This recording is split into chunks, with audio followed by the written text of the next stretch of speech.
क्या आपने कभी सुना है कि किसी सड़क दुर्घटना में घायल होने वाले व्यक्ति को लाखों रुपए का मुआवजा मिलता है?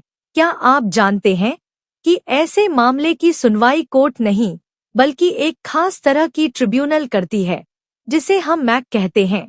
कि मोटर एक्सीडेंट क्लेम ट्रिब्यूनल एक ऐसा मंच है जहां पर दुर्घटना के पीड़ितों को न्याय और मुआवजा दिलाया जाता है। आज हम आपको बताएंगे कि MSCIT कोड क्या होती है, यह कैसे काम करती है और मुआवजा तय करने के कानूनी मापदंड क्या है। सबसे पहले समझते हैं कि SCT क्या है। SCT, जिसे हम मोटर एक्सीडेंट क्लेम ट्रिब्यूनल कहते हैं, यह एक स्पेशल न्यायिक संस्था है जो कि सड़क हादसों में घायल या फिर मरे हुए व्यक्तियों को कंपनसेशन का निर्धारण करती है। यह संस्था तब बनाई गई जब दुर्घटनाएं आम हो गई थी, लेकिन पीड़ितों को मुआवजा पाने के लिए लंबा कानूनी संघर्ष करना पड़ता था। इसीलिए मोटर व्हीकल एक्ट 1988 का क्षेत्र 165 के तहत MSCIT का गठन किया गया, ताकि इस तरह के केसेस को स्पेशल कोर्ट में चलाया जा सके और जल्दी से जल्दी न्याय दिलाया जा सके। तो SCT में किस तरह के मामलों की सुनवाई होती है? यहाँ पर सड़क दुर्घटना में अगर कोई व्यक्ति घायल हो जाए या मर जाए या गंभीर रूप से घायल हो जाए, या फिर ऐसा भी हो सकता है कि उसकी प्रॉपर्टी को, यानी कि जिस गाड़ी को वह चला रहा था, उसको नुकसान पहुंचा जाए, या फिर उसे कोई मार के चला जाए, यानी कि हिट एंड रन कैसे हो जाए, तो इस तरह के जो भी रोड के ऊपर होने वाले एक्सीडेंट है, करने वाले केसेस है, उनके बारे में जो कैसे चलाए जाते हैं वह मैक कोर्ट में चलाए जाते हैं।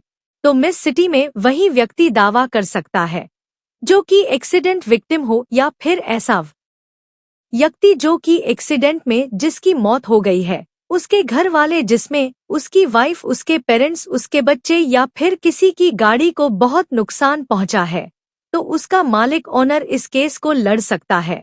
और यहाँ पर गाड़ी की बीमा कंपनी को भी पार्टी बनाया जाता है, और इसके बाद जब SCT में मुकदमा चलता है तो जो मुआवजा होता है वह कुछ चीजों को देखकर ही तय किया जाता है, जैसे कि जो गाड़ी चला रहा था उसने लापरवाही की थी, यानी कि नेग्लिजेंस थी वहां पर। दूसरी बात, जो विक्टिम है वह काम आता था, तो कितना कमाता था, कितना पढ़ा लिखा था, और फ्यूचर में उसकी कितनी अर्निंग हो सकती थी। तीसरी बात यह है कि उसकी फैमिली मेंबर कितने हैं और उसके ऊपर डिपेंडेंट कितने लोग हैं, उसकी उम्र कितनी है और वह कहाँ पर नौकरी करता था, कितने सालों से नौकरी कर रहा था। इसके अलावा उसकी जो घायल होने वाला व्यक्ति है, उसके इलाज में कितना खर्च होने वाला है और उसे कितना नुकसान हुआ है। सभी चीजों को देखते हुए उसकी आगे के साथ उसकी मल्टीप्लाई किया जाता है, जिसके बाद उसका मुआवजा निकला जाता है। और SCT कोर्ट में जाने के लिए आपके पास कौन कौन से डॉक्यूमेंट होने चाहिए? एक तो सबसे पहले आपकी फिर की कॉपी होनी चाहिए, मेडिकल रिपोर्ट होनी चाहिए, या फिर मृत्यु प्रमाण पत्र होना चाहिए। इन 3 पेरों के बेसिस पर एम्बेसडर क्लेम का फॉर्म भरा जाता है और वहीं के सिटी कोर्ट में यह याचिका दायर की जाती है और बीमा कंपनी को उसका जवाब देना होता है, जिसके बाद एविडेंस के आधार पर तो यह सिटी कोड और उसकी प्रक्रिया की किस तरह से MSD कोड में जाया जाता है और यहाँ पर किस तरह के केसेस लड़े जाते हैं।